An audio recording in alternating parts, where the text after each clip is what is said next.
ছোটবেলা থেকেই ইতিহাস নিয়ে আগ্রহ আমার ভীষণ, তাই ছোট থেকেই ভেবে রেখেছিলাম পড়াশুনো করলে ইতিহাস নিয়েই করব। হ্যাঁ রে, বল।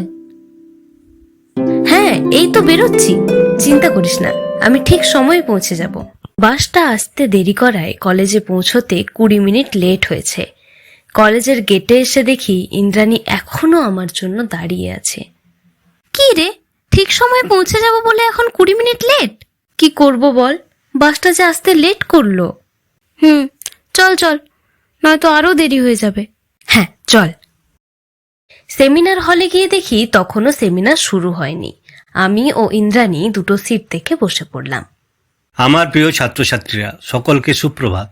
আজকের এই সেমিনারের বিষয়টা অন্য দিনের চেয়ে একটু আলাদা হতে চলেছে।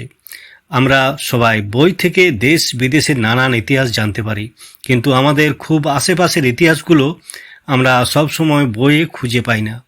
তাই আমি চাই তোমরা তোমাদের আশেপাশের ইতিহাস সম্পর্কে পরিচিত হও। প্রয়োজন হলে সেখানকার মানুষদের কাছে থেকে তথ্য জোগাড় করো।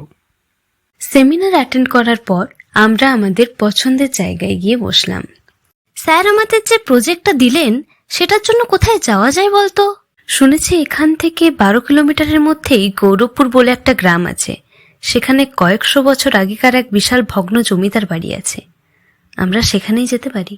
হ্যাঁ ঠিক বলেছিস, আমরা সেখানেই যাব। তবে কাল কলেজের পর বেরোবো। পরদিন কলেজ শেষ হওয়ার পর আমরা হাঁটতে হাঁটতে বাস স্ট্যান্ডের দিকে রওনা হলাম। উফ, হাঁপিয়ে গেলাম। আচ্ছা স্যার, এই এত গরমে এরকম প্রজেক্ট দেন কেন বল দেখি? তোর মোটা মাথার ক্যালোরিগুলো একটু বার্ন করার জন্য। ফালতু বকিস না তো, একেই গরমে আত্মারাম খাঁচা ছাড়া। আরো যদি একটু হাঁটি না, কলেজে ইতিহাস নিয়ে ফেরার বদলে আমি ইতিহাস হয়ে যাব। আচ্ছা আচ্ছা দাঁড়া, আমি আইসক্রিম নিয়ে আসছি। আচ্ছা, আমাদের এই বন্ধুত্বটা কতদিন টিকবে বলতো?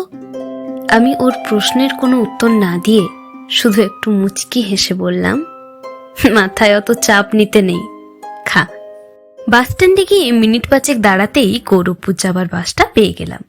নেমে তো পড়লাম, কিন্তু জমিদার বাড়িটা কোন দিকে? চল আশেপাশের লোকদের জিজ্ঞেস করি। তখনই দেখলাম এক বৃদ্ধ মহিলাকে, হাতে লাঠি, পরনে সাদা শাড়ি। আমাদেরকে অচেনা দেখে নিজেই জিজ্ঞেস করলেন, কে গো বাচ্চারা, কোথায় যাবে?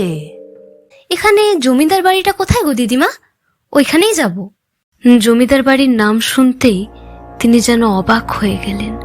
তার চোখ দুটো যেন লাল হয়ে উঠল। তোরা কি মরতে এসেছিস? ফিরে যা, যদি না মরবি তো ফিরে যা। ও বাড়ির ইতিহাসই থাকতে দে। ফিরে যা, ফিরে যা, মারা যাবি, ফিরে যা, ফিরে যা, ফিরে যা। এই একই কথা বলতে বলতে তিনি সেখান থেকে চলে গেলেন। ভদ্রমহিলা কি পাগল? আচ্ছা, উনি কি করে জানলেন যে আমরা এখানে ইতিহাসের খোঁজেই এসেছি? জানি না রে। চল এবার বাড়িটা খুঁজে বের করতে হবে তো। কিছু দূর গিয়ে দেখা মিলল সেই জমিদার বাড়ির। বেলা তখন বিকেল গড়িয়ে সন্ধে নেমেছে। বাড়িটার বেশ কিছু জায়গা ভেঙে গেছে, কিন্তু তার সৌন্দর্য যেন আজও নজর কেড়ে নেয়। সে সময় ইন্দ্রাণী বলে ওঠে, কি রে, হাঁ করে দাঁড়িয়েই থাকবি না ভেতরেও যাবি? ভেতরে ঢুকতেই দেখতে পেলাম পুরো বাড়িটা মাকড়সার চালে ভরে গেছে। দেওয়ালে দেওয়ালে কিছু পুরনো ছবি ও তার নিচে একটা বাক্স। এসব দেখে মনে হলো যেন আমরা আমাদের কাজের জিনিস পেয়ে গেছি। আমরা এখান থেকেই এই জমিদার বাড়ি নিয়ে অনেক তথ্য ও প্রমাণ পেতে পারি। ইন্দ্রাণী ছুটে বাক্সটার কাছে গিয়ে বলল, গুপ্তধন। গুপ্তধন দেখবি পরে, আগে দেওয়ালে যে ছবিগুলো আছে মোবাইলে ওগুলো ছবি তোল, কাজে লাগবে। ইন্দ্রাণী ফোনটা বের করে ছবি তুলতেই অবাক হয়ে গেল। সামনের ছবি আর ফোনের ছবির মধ্যে অনেক তফাৎ। ফোনের ছবিটার চেহারাটা যেন ঝলসে গেছে, জায়গায় জায়গায় দলা পাকিয়ে গেছে, আধপোড়া মাংস। কি বিভৎস সেই মুখ!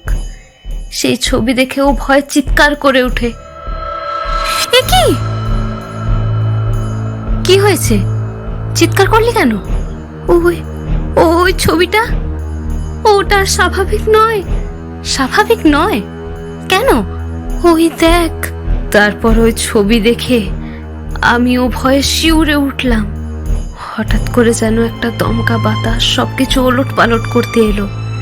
বাইরে তখন মেঘের গর্জন শুনতে পাচ্ছি। একটু আগেই তো সব ঠিক ছিল, এই কিসের সংকেত? আমার এসব ঠিক লাগলো না। আমি বললাম, ওই বুড়িমা ঠিক বলেছিল, এই জায়গাটা একদম ভালো নয়, চল এখান থেকে। কত দূর যাবে তোমরা? এই ছবিটা দেখে ভয় পাচ্ছ? এই ঝলসে যাওয়া দলা পাকানো মাংস দেখে ভয় করছে? আমারও করেছিল, খুব কষ্ট হয়েছিল জানো, যখন ওই অনাদি শঙ্কর জমিদার, আমার নিজের স্বামী, আমাকে জ্যান্ত পুড়িয়ে মেরেছিল। পুড়িয়ে মেরেছিল? কিন্তু কেন? হ্যাঁ, পুড়িয়ে মেরেছিল। এক নর্তকীর উপর মজেছিল তার মন। আমার স্বামী আমাকে কথা দিয়েছিল, আমি বেঁচে থাকতে কোনো অন্য মেয়েকে সে ঘরে তুলবে না।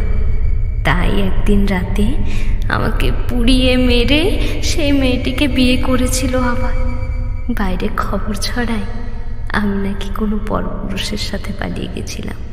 কিন্তু কেই বা জানতো আমার এই হাত পোড়া দেহটাকে বাক্সবন্দি করে এই ঘরের নিচেই সে পুঁতে রেখেছে। আমি ওদের কাউকে ছাড়িনি, প্রত্যেককে একে একে শেষ করেছি, নির্বংশ করেছি এই জমিদার বাড়ি। কিন্তু তবু শান্তি পাইনি। নিজের হারানো সম্মানটুকুর জন্য মারা যাবার পরেও আমি রোজ একবার করে মরি। তুমি তোমার সম্মান ফিরে পাবে, আর এই কাজ আমরাই করব। সবাই জানবে এ বাড়ির আসল ইতিহাস। বাইরে তখন ঝড় থেমে গেছে, মেঘের বাঁধন ছাড়িয়ে চাঁদ বেরিয়ে এসেছে তার নিজের রূপে।